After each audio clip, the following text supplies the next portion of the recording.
Warga desa Tulung Bamban, Kecamatan Pesisir Selatan, Kabupaten Pesisir Barat, setiap hari harus memacu adrenalin saat melintasi jembatan gantung penghubung dua dusun. Pasalnya, jembatan gantung ini sudah rusak sejak setahun lalu. Hingga kini belum ada perbaikan dari pemerintah desa atau dari Pemda Pesisir Barat. Padahal jembatan tersebut jadi akses utama warga beraktivitas dan berkebun. Jembatan kayu yang rusak akibat bolong dan lapuk karena dimakan usia.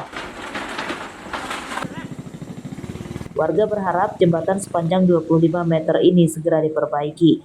Jika semakin lama dibiarkan, akan semakin rusak dan membahayakan warga. Selama ini anak sekolah sering mengalami jatuh. Jatuh di mana? Di jalan raya apa di jembatan ini, Bang? Jatuh di jembatan. Di jembatan? Iya, sampai patah jembatannya. Jadi waktu itu pas jatuh korban nggak, Bang? Apa luka-luka apa gimana? Iya, luka-luka, semuanya luka kaki, tangannya. Jatuh di jembatan ini? Di jembatan ini, sama motor-motornya. Iya. Biasanya apa penyebabnya itu, Bang? Ya jembatan itu udah rusak. Udah lapuk ya? Udah lapuk, udah rusak, udah betul-betul rusak. Tiap bulan itu ada saja yang rusak, sehingga kewalahan juga kita memperbaiki dari papannya atau itu dari besi dan segala macam itu yang memang ada kerusakan. Ya tentunya saya berharap kepada pemerintah Kabupaten Pesisir Barat agar jembatan tersebut bisa dibangun, bisa direalisasikan secara permanen, karena mengingat akses jembatan ini sangat-sangat penting dan supaya betul-betul 2025 ini terrealisasi. Untuk mengurangi kerusakan yang lebih parah, warga beberapa kali memperbaiki secara swadaya. Namun warga berharap jembatan kayu ini bisa diubah jadi jembatan beton oleh pemerintah. Rosandi melaporkan dari Pesisir Barat. SD-nya sana. Ribuan pelajar SD hingga SMA bersama warga mengikuti simulasi makan siang bergizi di lapangan Hanura, Kecamatan Padang Cermin, Pesawaran, Kamis pagi. Kegiatan ini untuk mencegah stunting dan mendukung program pemerintah. Tak hanya simulasi makan siang gratis, warga juga mendapat pelayanan kesehatan dan pengobatan gratis, seperti periksa kesehatan mata, cek gula darah hingga kolesterol, penyuluhan stunting, sunatan massal hingga pembagian sembako. Di tempat ini melaksanakan kegiatan bakti kesehatan. Tadi seperti yang sama-sama kita lihat, ada pengobatan umum kurang lebih 300, kemudian dilanjutkan ada sunatan, hitanan bagi anak-anak dari warga Hanura kurang lebih 50.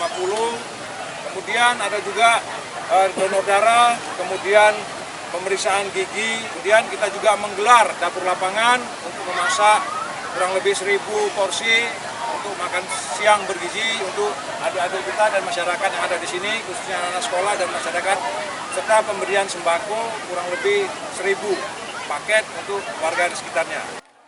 Kegiatan ini diinisiasi Brigip 4 Marinir, bisa sendiri atau BS Lampung bekerja sama dengan berbagai instansi terkait dan sejumlah sekolah.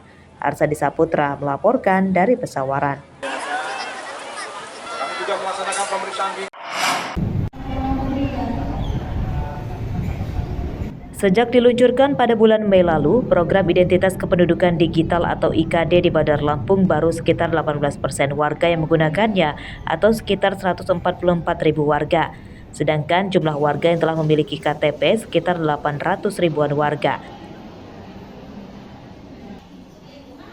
Dinas Kependudukan dan Catatan Sipil Bandar Lampung menyatakan telah meningkatkan sosialisasi pembuatan IKD kepada warga. Sosialisasi digelar mulai dari kantor Disduk Capil yang sedang mengurus berkas kependudukan, perguruan tinggi hingga ke puskesmas dan rumah sakit. Pembuatan IKD bisa secara daring namun harus tetap diregistrasi di kantor Disduk Capil. Dalam aplikasi IKD terdapat data kependudukan pemiliknya mulai dari KTP, kartu keluarga hingga akte kelahiran. Dengan memiliki IKD di ponsel berbasis internet atau Android, maka warga tidak perlu lagi membawa fisik berkas kartu kependudukannya saat akan diperlukan. Ada sejumlah 144.473 warga Kota Bandar Lampung. Dari sejumlah wajib KTP kita adalah 777.087 orang. Jadi sekitar 18,6% lah yang sudah mengaktifasi identitas kependudukan kita. Upaya kita Bu agar capaian IKD meningkat seperti apa ya Bu? Kita sosialisasi kepada masyarakat, baik masyarakat yang hadir ke Distrik untuk pengurusan dokumen, kita sarankan atau agak mewajibkan mereka untuk mempunyai IKD. Install dulu aplikasi IKD, selesai aktivasi baru bisa proses dokumen. Kemudian juga kita bekerja sama dengan beberapa lembaga seperti sekolah, universitas, rumah sakit, dan lain sebagainya dengan kecamatan dan kelurahan juga dengan lembaga-lembaga supaya membantu kita untuk sosialisasi tentang IKD.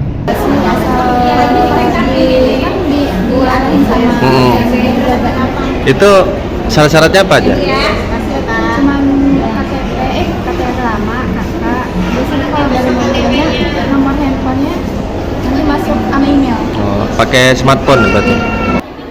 IKD adalah dokumen kependudukan yang memuat kartu tanda penduduk elektronik dalam bentuk digital.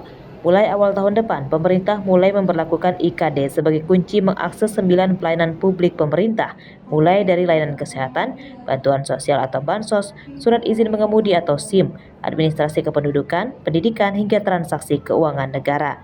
Jeffrey Arifin melaporkan dari Bandar Lampung.